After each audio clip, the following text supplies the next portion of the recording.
okay? So I do keep my speed up. On the curves, I'm terrible about going around the little curves too much, and my stitches get a little bit further apart, okay? Again, I talked about working small areas and take plenty of breaks, because I'll tell you what, I did one morning, I was doing all this, and then I had to golf the next day. I was tired, my game was worse. And make sure you use good posture. Okay, don't get your head over there trying to see what you're doing. Sit back from it, relax, okay, because you'll find out you will hurt your muscles. When I see I'm on a certain area and I see a stitch, I'll go in the opposite direction. So you're not supposed to cross when you do stippling, but if you do, nobody's going to know it but you, okay? If you get stuck in the area, just straight stitch out of it, okay? Or wavy stitch, whatever you want to do, just come on out. Don't worry about it that you may have a stitch, real close to the other one, all right? If I'm in a small area and it's kind of intricate, will use my fingers to move that quilt in a small area instead of my hands. And also, every once in a while, like I said, with this, I'm going to run out of thread. I'm going to get about this much, a quarter to a fifth of this quilt on a bobbin. So I'll take it off and I'll check it underneath, okay? Don't be afraid to re-iron it, okay, if you need to. And or stretch your fleece a little bit. Okay? And those are the tips that I've learned in this short period of doing stippling, okay? So what I have set up, I'm going to put this quilt on and just do a very small area. I have these little mug rugs. I don't know if you've seen them. They were very popular with my quilting guild. We do a monthly mini. And I made 6 of these and we raffle them off. That's how we make money every month for a quilting guild, okay? And you can see on this one, I've already got coffee stains on it. I stip it over here, but I said, okay, I wanted to try some patterns I saw on the internet. I did a terrible job. Nobody sees it but me, but I really still like the way it was quilting and when it felt. So I tested it on here. I have made 7 more, okay? And the pink one is for you, Debbie. Oh. Okay, for taking me to the quilting show. Oh, great. And I put some bling on it, a button for her. I use this all the time. I'm doing a flower garden. I love it. Okay, I put my coffee mug here, and I put my scissors right here, and my little pins. And so, 6 ladies can take one of these, come over here in my machine. Yeah, try it. Do you always start in a corner? Oh, actually, I got that on my notes. I start in a corner. Okay? All right, so most sites say start in the middle, okay? Well, actually it doesn't. It depends on who the sewer is, okay?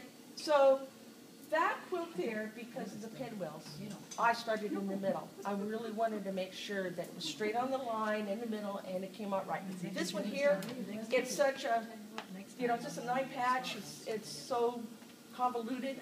I'm going to start in the corner, okay?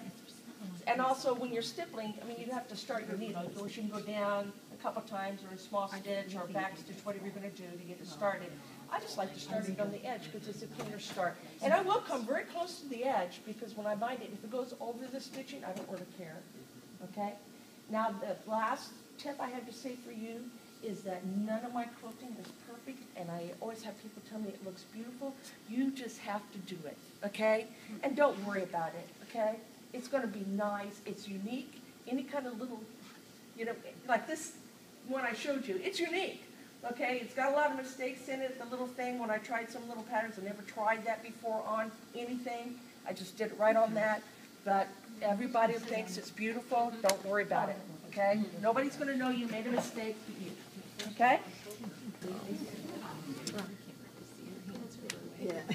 Yeah, but you'll just see. I'm just going to go for it, okay? If I can ever get my thread down there. No, we're not going to worry about it. I'll just get it started and then I'll fix it. All right, you can see this is really slicky, isn't it? Okay? Did you put something on it to Huh? Did you put starch? It's the only thing. I've starched it. on the back side too? No. No, just the top. Okay. All right. No, I was talking about the So I'm just going to go up and down a couple times to kind of knot it, okay? Or I got a back stitch where it'll knot when their feet are down, and also just kind of get in the groove, okay, to get started. And I got my hands kind of close here to get started until I get the feel of the fabric, okay? See, I got a big one there, all right? And I just start going wherever I want to go, okay? You wax your machine? Yeah, I do with Pledge. Pledge. I've already done that.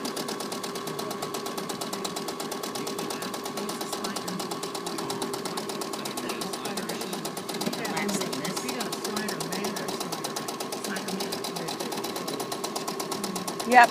So some people are saying they have a slider mat. Never seen one. Don't know what it is. It's a little mat. It's about this long and it's about this wide, and it has a hole in the middle of it that you put where your needle goes in.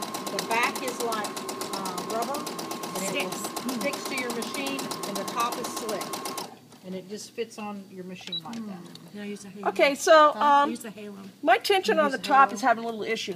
Okay, I can see that. All right, on this one, it's a little loose in places. Okay, so I probably need to work on my tension a little bit.